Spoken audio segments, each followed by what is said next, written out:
that made the Crusades, but these that unmade them. Remember the faith that took men from home at the call of a wandering preacher. Our age is an age of moderate virtue and moderate vice, when men will not lay down the cross, because they will never assume it. Yet nothing is impossible, nothing, to men of faith and conviction. Let's therefore make perfect our will. O God, help us. Son of man, behold with thine eyes, and hear with thine ears, and set thine heart upon all that I show thee. Who is this that has said, the house of God is a house of sorrow? We must walk in black and go sadly, with long-drawn faces. We must go between empty walls, quavering lowly, whispering faintly, among a few flickering, scattered lights. They would put upon God their own sorrow, the grief they should feel for their sins and faults as they go about their daily occasions. Yet they walk in the street, proud-necked, like thoroughbreds, ready for races, adorning themselves and busying the market, the forum, and all other secular meetings, thinking good of themselves, ready for any festivity, doing themselves very well. Let us mourn in a private chamber, learning the way of penitence, and then let us learn the joyful communion of saints. The soul of man was quickened to creation out of the formless stone, when the artist united himself with stone. Spring always new forms of life from the soul of man that is joined to the soul of stone. Out of the meaningless practical shapes of all that is living or lifeless, joined with the artist's eye, new life, new form, new color. Out of the sea of sound, the life of music. Out of the slimy mud of words. Out of the sleet and hail of verbal precisions, approximate thoughts and feelings, words that have taken place of thoughts and feelings. There spring the perfect order of speech and the beauty of incantation. Lord, shall we not bring these gifts to your service? Shall we not bring to your service all our powers? For life, for dignity, grace, and order, and intellectual pleasures of the senses.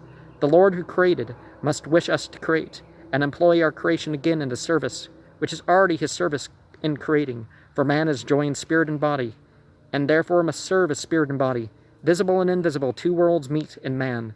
Visible and invisible must meet in his temple. You must not deny the body.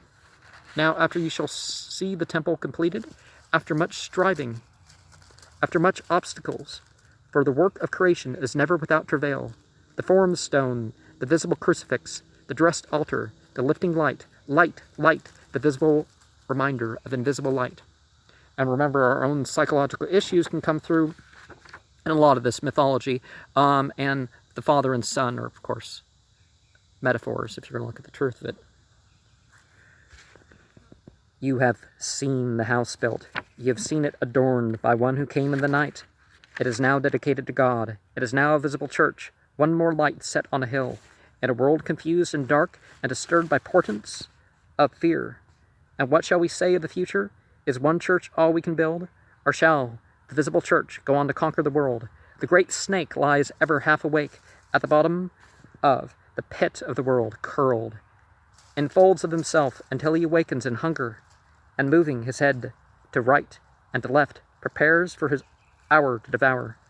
But the mystery of iniquity is a pit too deep for mortal eyes to plumb. Come ye out from among those who prize the serpent's golden eyes, the worshippers' self-given sacrifice of the snakes. Take your way, and be ye separate. Be not too curious of good and evil. Seek not to count the future ways of time, and be ye satisfied that you have light enough to take your step and find your foothold. O light invisible, we praise thee, too bright for mortal vision. O greater light, we praise thee for the less. The eastern light, our spires touching at morning, the light that slants upon our western doors at evening, the twilight over stagnant pools at bat flight, moonlight and starlight, owl and moth light, glowworm glow light on a grass blade. O light invisible, we worship thee. We thank thee for the lights that we have kindled, the light of altar and of sanctuary, small lights of those who meditate at midnight, and lights directed through the colored panes of windows, and light reflected from the polished stone, the gilded carven wood, the colored fresco. Our gaze is submarine, our eyes look upward, and see the light that fractures through unquiet water. We see the light, but see not whence it comes. O light invisible, we glorify thee. In our rhythm of earthly life, we tire of light. We are glad when the day ends, when the play ends, and ecstasy is too much pain.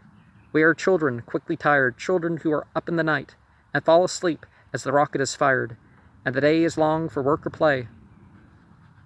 We tire of distraction, our concentration. We sleep and are glad to sleep, controlled by the rhythm of blood, and the day and the night, and the seasons. And we must extinguish the candle, put out the light, ever light it. Forever must quench, forever relight the flame. Therefore we thank thee for our little light that is dappled with shadow.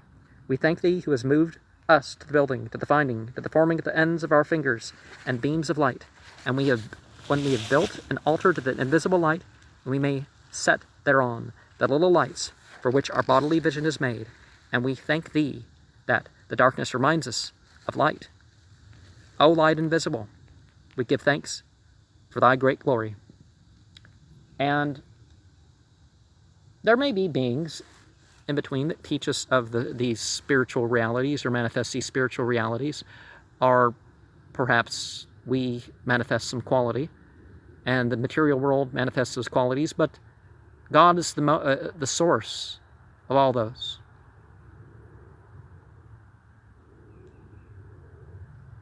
And we are just means. So whatever good and truth we manifest, well, let's give thanks.